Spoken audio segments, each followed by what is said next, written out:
Hello, and welcome to the demonstration video for the Microsoft Excel 2016 Practice Exam.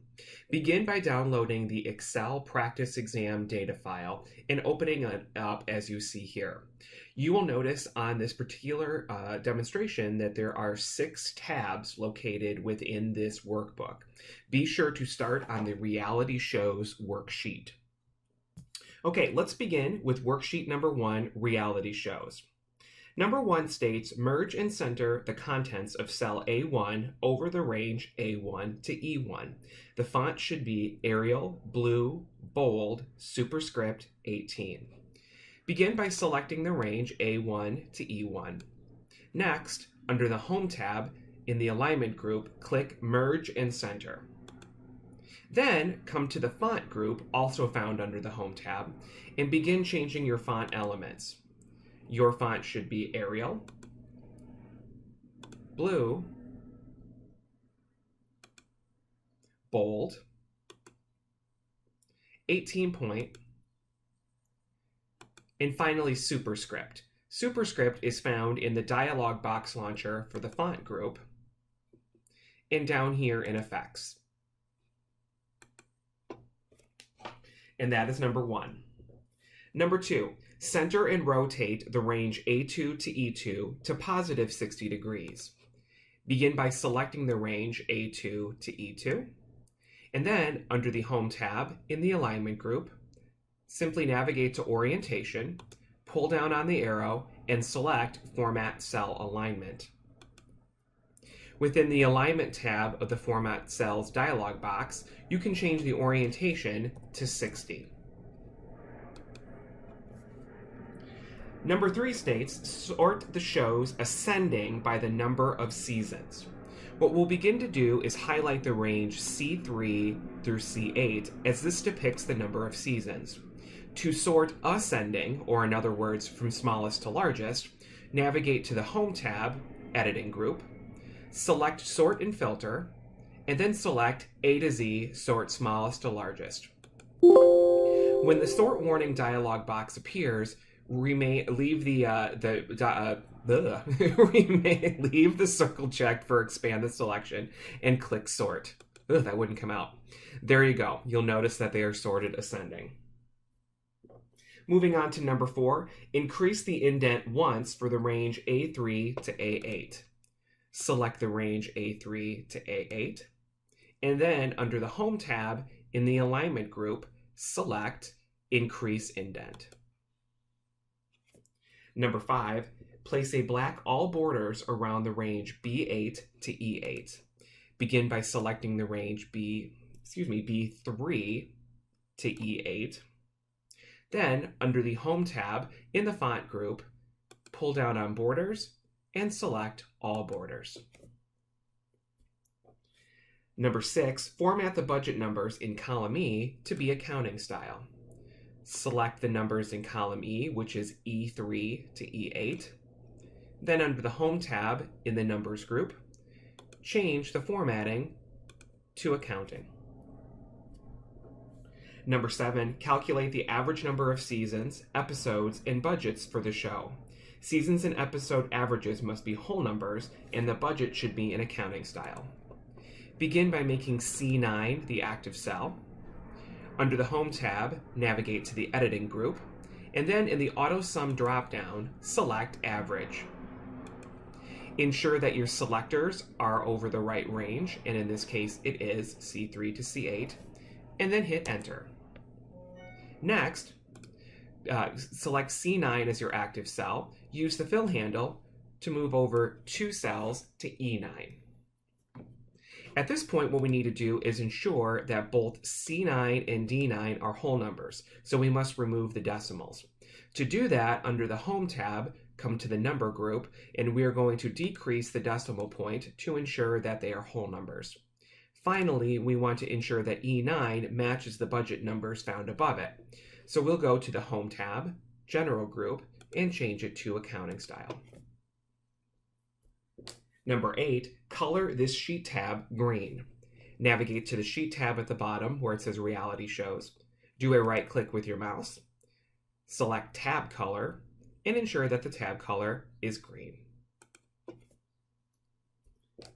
Number 9, add a custom footer to this worksheet. In the center section, insert your name on the first line and the date on the second line. You must use the date function within the footer screen. To do so, navigate to Page Layout. In the Page Setup group, select Print Titles.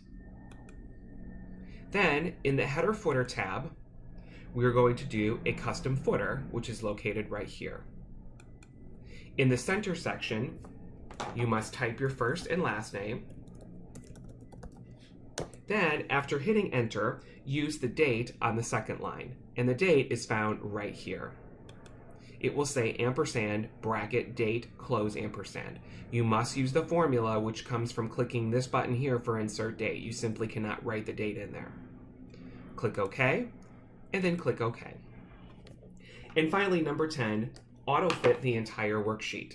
We do this by highlighting column A through E, and then double-click on the line between E and F. That concludes worksheet number 1. Now let's navigate to worksheet number 2, the Budget tab. Number 1 states, calculate the total amount of money collected each month from the job work performed. Place your answer in row 8. You must use a built-in Excel function to perform the calculation. Begin by making cell B8 your active cell, and then under the Home tab, navigate to the Editing group. Under the AutoSum function, select Sum. Ensure that the correct formula is written, and then hit Enter. Finally, make B8 your active cell, use the fill handle, and fill it across to column D. Number 2, the amount of money budgeted each month to repay credit card debt is found as the product of total paycheck monies collected and the credit card payment percentage. Find the credit card payment expenditure for each month and display your answers in row 12. You must use an absolute reference in the equations. In row 12, what we will do is make it the active cell. Then we will hit our equal sign. We will take the total paycheck monies collected, which in this case is found in B8. And then we are going to multiply that amount by cell B19, which is the credit card payment percentage. But before we are done, we must ensure that cell B19 is an absolute reference. Therefore, we must hit F4 at this point to ensure that dollar signs are to the left of both the B and the 19. Hit Enter. Then, before you're finished, go to cell B12 and use your fill handle for the other months. Number 3 states, the broke college student aspires to travel abroad in Rome during the summer of 2014.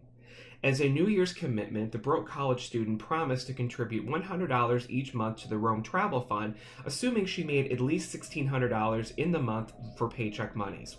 If that threshold was not met, no monies will be contributed for the month. In row 13, determine if a contribution to the Rome Travel Fund will be made. You must use an if statement. Let's begin by making cell B13 the active cell. We will then do an equal sign, type in the words if with lowercase, and an open parentheses. Our logic test states if total paycheck monies for January, which is B8, is greater than the Rome Travel Fund cutoff, which we find in cell B20. Keep in mind, at this point, we must use an absolute reference because as we carry this formula across to the other months, we must continue to use this amount here. We don't use an absolute reference around B8 because it's going to change every month, where this amount will not. So, next we hit a comma. So if it is true, we get $100 contributed, which is the amount in B21. Recall that this also must be an absolute reference because this amount will not change by the month. Finally, we'll do a comma, and we'll place a 0 if this is false, because after all, given the directions, if we don't meet that cutoff, no bonus or no extra contribution is made. So we'll type in 0, and then finally close off our parentheses. This is your equation, as should be written. Now hit Enter. $100 was contributed because, as you can see, 1706.23 is greater than 1600. As we use our fill handle to carry this across, you will notice that 100 was made here because it's above the contribution threshold down there, but this one is not because that's at 1539 and this is 1600. So formulaically, it works out for us. Number 4 states calculate the total expenditures for each month. Place your answer in row 14. So as B14, our active cell, we will come under the Home tab to the Editing group. We'll select Auto Sum and then the option for Sum.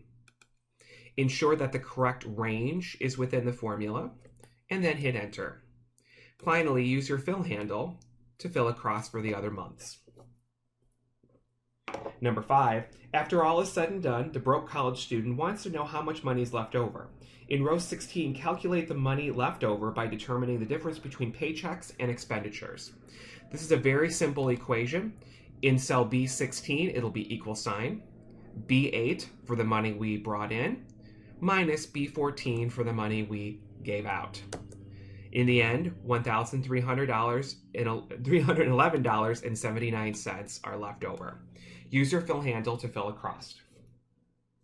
Number 6, if the broke college student increases her credit card debt to 8%, by how much does her credit card payment in row 12 increase? Place the amount in cell G14 and return it back to the percentage given. So what we're going to do is we're going to take a look here and we're going to say, all right, in January, how much, according to these directions, does her credit card payment increase? Okay. Right now, we're looking at it and we see here that her credit card payment is $119.44. So at this point, what we need to do is change that percentage to see how much more money she's going to be making here, essentially, or giving out, I should say. So if we're at $119.44, what we'll do is increase this to 8% as stated in the directions.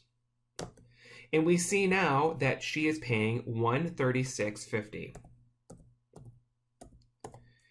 Now, the directions state to put this back to 7%, which we can do. Our numbers will change. You'll notice that number matches that number. So what we need to find for this one is, what is the difference? How much more money is going to be spent? There's no real formulaic way to do this that, is going to be make or break. However, I wrote these down here for a reason so I could do the subtraction problem simply.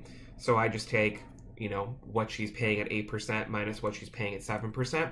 I don't care how you get there, but the difference is 1706. You could do this on a piece of scratch paper or wherever, but essentially you need to find what the difference is in this cell is right here based off of changing this from 7 to 8. How much more money? And it's 1706 is your answer.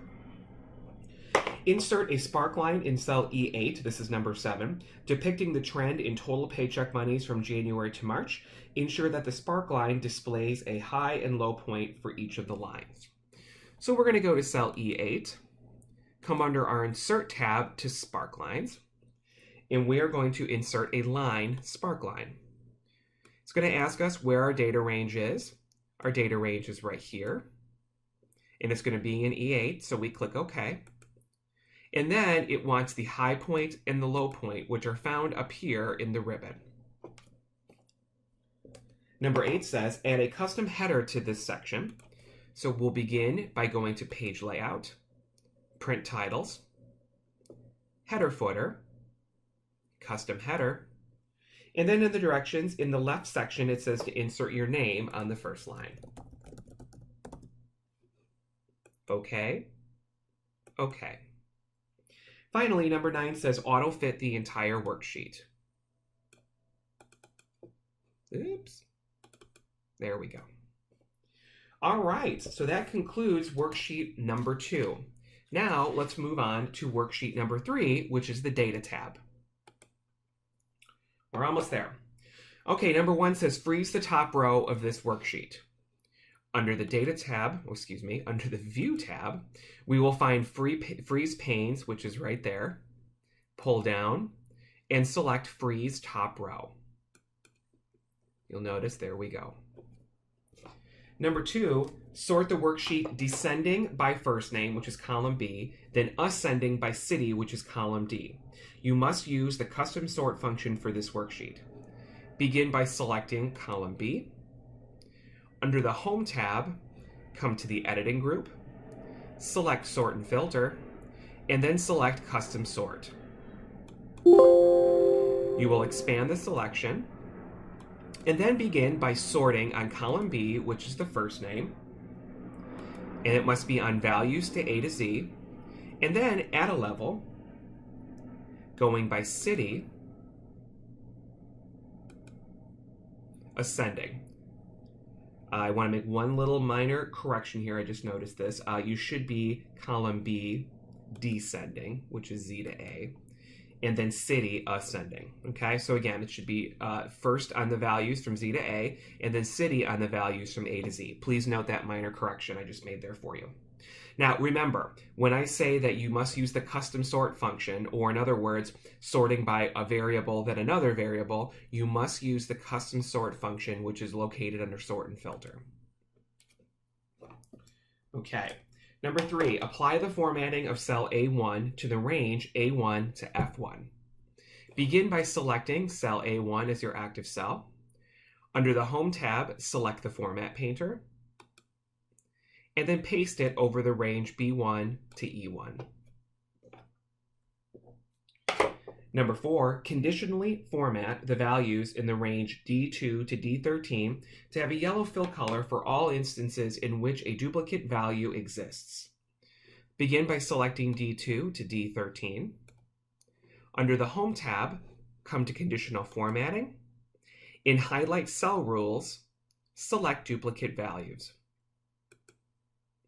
Duplicate values need to have a yellow fill color, so we'll pull down on the arrow and go to Custom Format.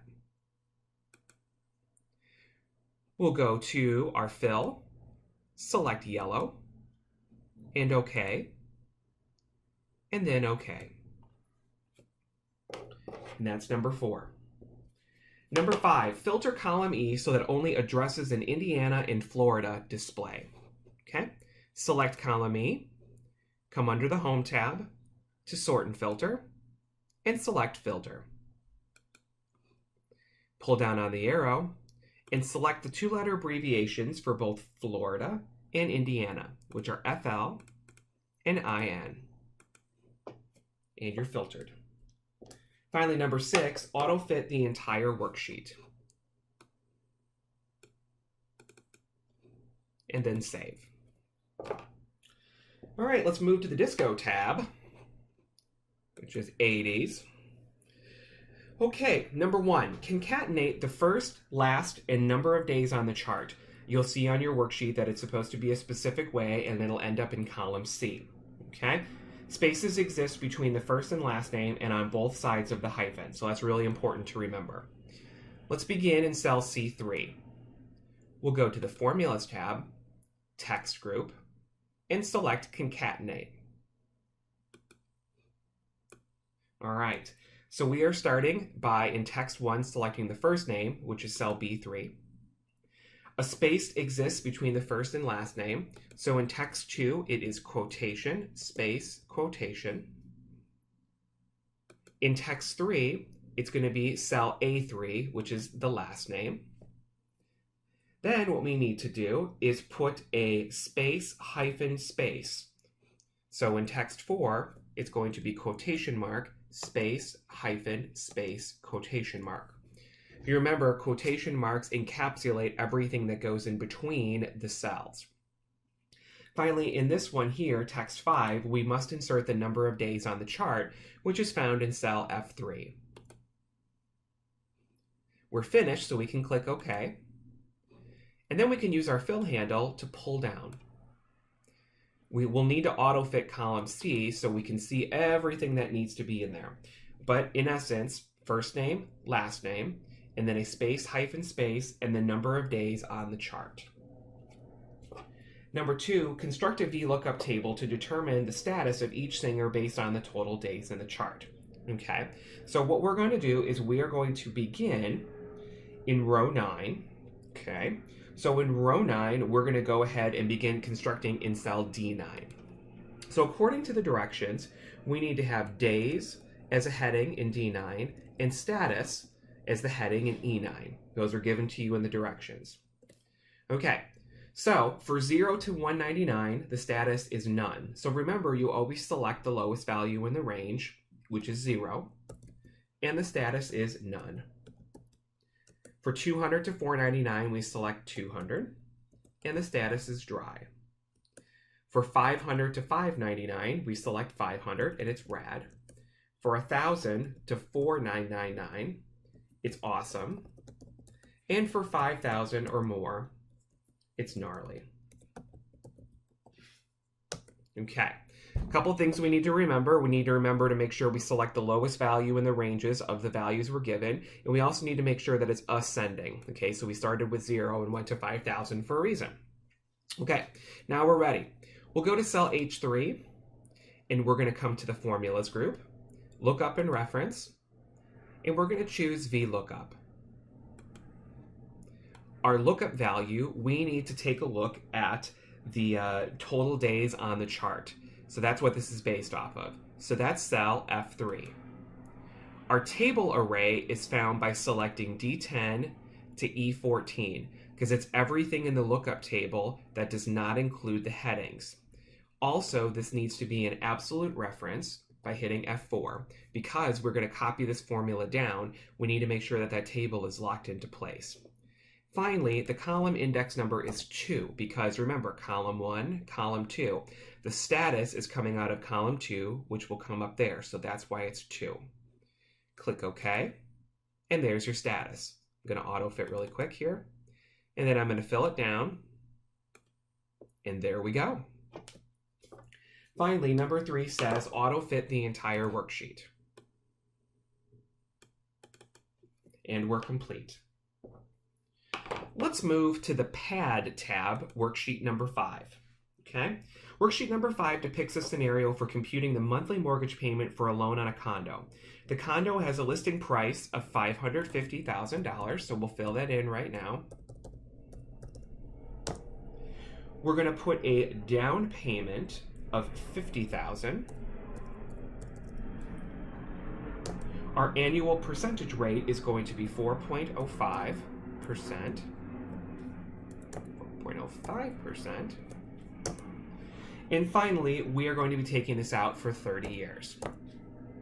Okay, so let's do our magic. First thing we need to do is compute the amount to finance. So in cell B2, we're going to hit = B12 to bring the listing price up from the bottom assumptions. Our down payment is going to be = B13, bring that up from the bottom as well. And now finally, for number 1, it's going to be = B2 minus B3. So we must take our loan out for $500,000. Continuing on, we're going to calculate our monthly rate, which is number 2 here. So our rate, because we're doing monthly mortgage payments, we have to take the 4.05% and divide it by 12. So we can use it monthly in the calculations. 0.34%.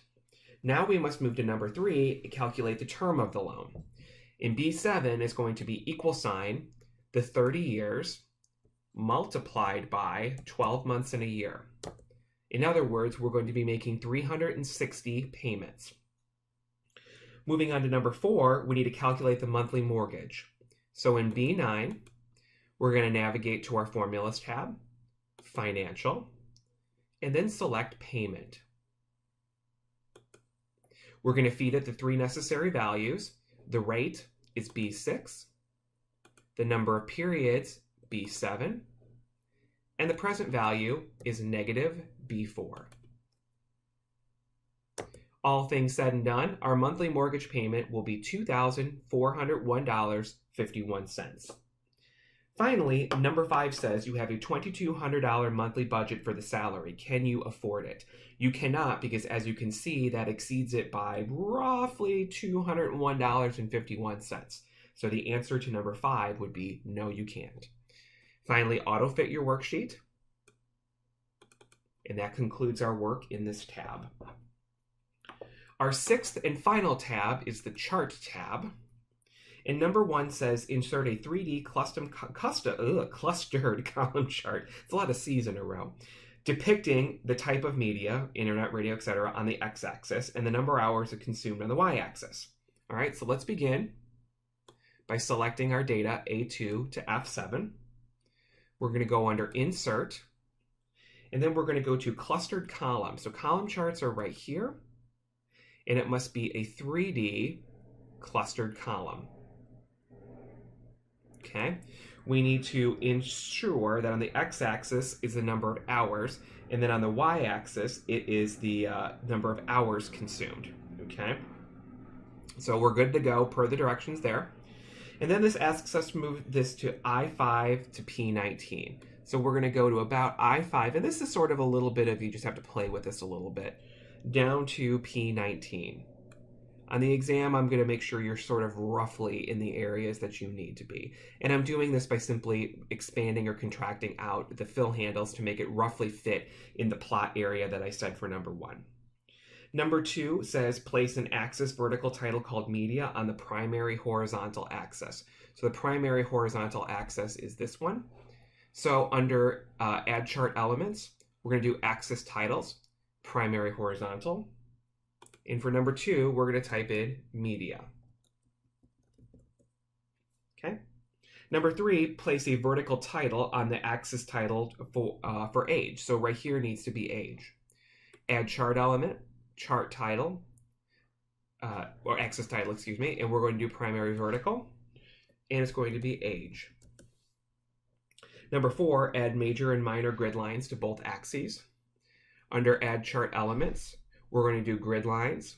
We're going to make sure we have primary, major, and then we're going to make sure that we have, essentially all of these. So we'll add that one, and then we'll go back to our grid lines. We'll add minor, and then we'll also add minor here as well. So all of your grid lines are on. Finally, add an arrow shape to the chart pointing to the highest media consumption for the 65 plus age bracket. Okay, so as you can see, it's this one right here, magazines. So we're going to, under format, select an arrow, and we'll draw it pointing right to it. And that concludes this tab. That also concludes this entire demonstration. Please be sure to practice this a couple times. Also, please know that the solution sets are posted for you as well. So if you have any questions, please be sure to reach out. Good luck.